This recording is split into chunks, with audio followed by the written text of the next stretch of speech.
সন্তানক কেতিয়া শিকাব গুড টাচ বেড টাচ শিৰোনামটো দেখি বেছি ভয় নাখাব। আজিকালি শিশুৰ সৈতে ইমান বেছি বেয়া ঘটনা ঘটিবলৈ লৈছে যে সন্তানক অভিভাৱকে ভাল কথা কি বেয়া কথা কি গুড টাচ কি ভাল স্পৰ্শ কি বেড টাচ বেয়া স্পৰ্শ কি শিকোৱাটো জৰুৰী হৈ পৰিছে। কিন্তু প্ৰশ্নটো হ'ল আপোনাৰ সন্তানক আপুনি গুড টাচ বা বেড টাচ জনোৱাটো কোনটো বয়সত কেনেকৈ কৰিব? আজিৰ পৃথিৱীত সম্ভাৱ্য বিপদ আৰু ইয়াৰ নেতিবাচক প্ৰভাৱৰ বিষয়ে আপোনাৰ সন্তানক শিক্ষা প্ৰদান কৰাটো অত্যন্ত জৰুৰী। তেওঁলোকৰ সুৰক্ষা কল্যাণ বিকাশৰ বাবে অতি গুৰুত্বপূৰ্ণ এই কথা। এই শিক্ষাই তেওঁলোকক পৃথিৱীৰ জটিলতাবোৰৰ পৰা নিজকে ৰক্ষা কৰিবলৈ বা নিজৰ দায়িত্ব সম্পৰ্কে জানিবলৈ প্ৰয়োজনীয় জ্ঞান প্ৰদান কৰিব, তেওঁলোকক দক্ষ কৰি তুলিব। এই শিক্ষা দিয়াৰ প্ৰয়োজনীয়তা কিয় জানে? এই শিক্ষাই সম্ভাৱ্য যিকোনো ক্ষতিৰ পৰা বা এক্সিডেণ্টৰ পৰা সুৰক্ষা প্ৰদান কৰে। আপোনাৰ সন্তান বা আপোনাৰ শিশুক কোনো অচিনাকি লোকৰ অসুৰক্ষিত স্পৰ্শ, অনলাইন কোনো অপৰাধ, ড্ৰাগছ বা হিংসাৰ দৰে সম্ভাৱ্য বিপদৰ পৰা ৰক্ষা পোৱাৰ শিক্ষা প্ৰদান কৰিলে তেওঁলোকে নিজকে সুৰক্ষিত কৰি ৰাখিব পাৰিব, নিজৰ সজাগতা বৃদ্ধি হ'ব আৰু যিবোৰ পৰিস্থিতিত বিপদত পৰিব পাৰে সেইবোৰ পৰিস্থিতি পৰিহাৰ কৰাৰ বাবে তেওঁলোক কৌশলী হৈ উঠিব আৰু নিজকে সুৰক্ষিত কৰাত সক্ষম হ'ব। সকলো সময়ত আপুনি আপোনাৰ সন্তানৰ সৈতে থাকিব নোৱাৰে। দ্বিতীয় কথাটো হ'ল সন্তানক ক্ষমতা প্ৰদান কৰিব। ক্ষমতা মানে যি শিক্ষাৰ কথা কৈছোঁ, এই শিক্ষাই শিশুক বা সন্তানক প্ৰয়োজনীয় সিদ্ধান্ত ল'বলৈ আৰু নিজৰ সীমাৰ বিষয়ে জানিবলৈ ক্ষমতা প্ৰদান কৰিব। যেতিয়া শিশুৱে কোনো আচৰণ বা পৰিস্থিতিৰ বিপদ অথবা পৰিণাম বুজি পাবলৈ ল'ব, তেতিয়া তেওঁলোক নিজৰ সুৰক্ষা সম্পৰ্কে প্ৰয়োজনীয় পদক্ষেপ ল'বলৈ সহায় বিচৰা বা কাৰোবাৰ সৈতে কথা পতা যাক বিশ্বাস কৰে তেনে এটা পৰিৱেশ, তেনে এটা ক্ষমতা, তেনে এটা দৃষ্টিকোণ নিজৰ মনত উদয় হ'ব।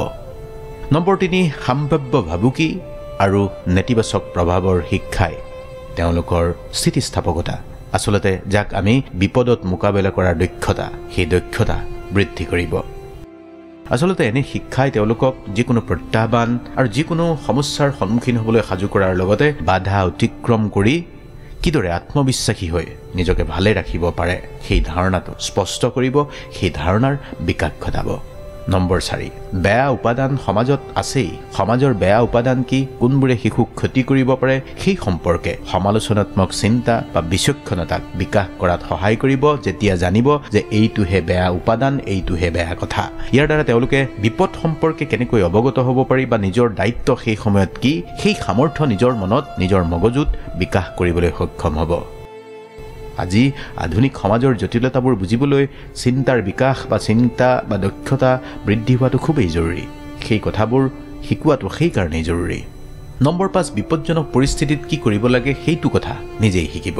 কিছুমান নিচাযুক্ত দ্ৰব্যৰ অপব্যৱহাৰ, কিছুমান সম্পৰ্ক, কিছুমান অপৰাধমূলক কাৰ্যকলাপ যিবোৰ বিপদজনক, সেই বিপদজনক কথাসমূহ শিশুসকলক শিকাই দিয়াৰ প্ৰয়োজন। এই সম্পৰ্কে শিকাই দিয়া মানে জ্ঞান প্ৰদান কৰাৰ প্ৰয়োজন, য'ত এক শক্তিশালী প্ৰতিৰোধ শিশুৰ মনত গঢ় লৈ উঠিব পাৰে যে এই কামটো সঁচাকৈয়ে বেয়া, এই কথাটো সঁচাকৈয়ে উচিত নহয়।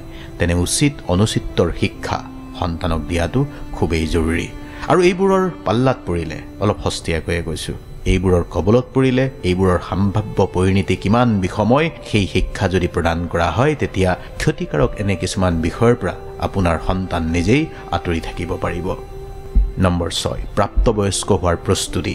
নেতিবাচক প্ৰভাৱ চিনাক্ত আৰু সেইবোৰ পৰিহাৰ কৰিবলৈ যি শিক্ষা সন্তানক প্ৰদান কৰা হয়, ডাঙৰ হোৱাৰ লগে লগেই সন্মুখীন হ'ব পৰা প্ৰত্যাহ্বান যে বহুত, এই পৃথিৱীখন যে ইমান সহজ নহয় সেই কথা বুজাই দিব পাৰিলে তেওঁলোক অধিক স্বতন্ত্ৰ হয় আৰু ইয়াৰ দ্বাৰা তেওঁলোকে মানসিক চাপ ল'বলৈ, প্ৰয়োজনীয় নৈতিক সিদ্ধান্ত ল'বলৈ আৰু স্বাস্থ্যসন্মত বা এক পজিটিভ সম্পৰ্ক গঢ়ি তুলিবলৈ যি দক্ষতাৰ প্ৰয়োজন সেই দক্ষতা আহৰণ কৰিব পাৰিব।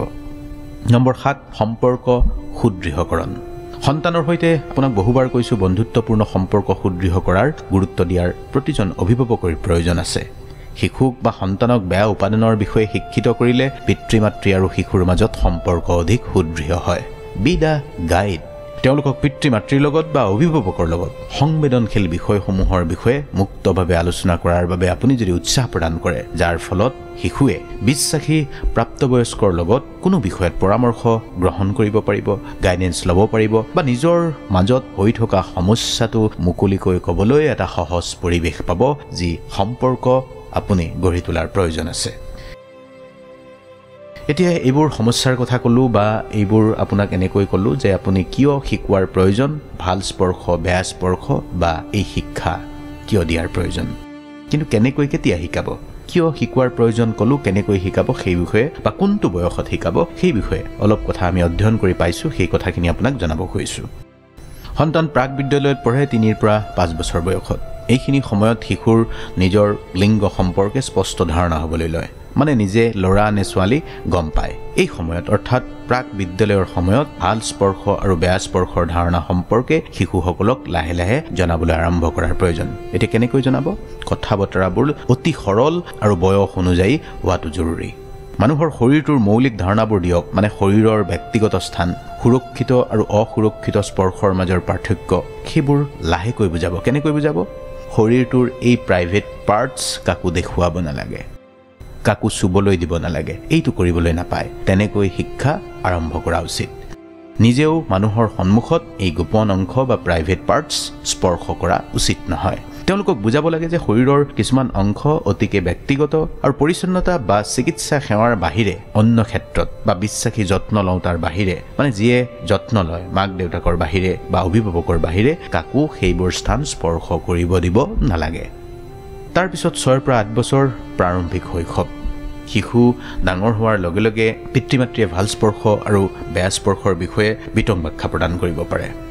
কিছুমান অস্বস্তিকৰ স্পৰ্শৰ বিষয়ে আলোচনা কৰিব লাগে।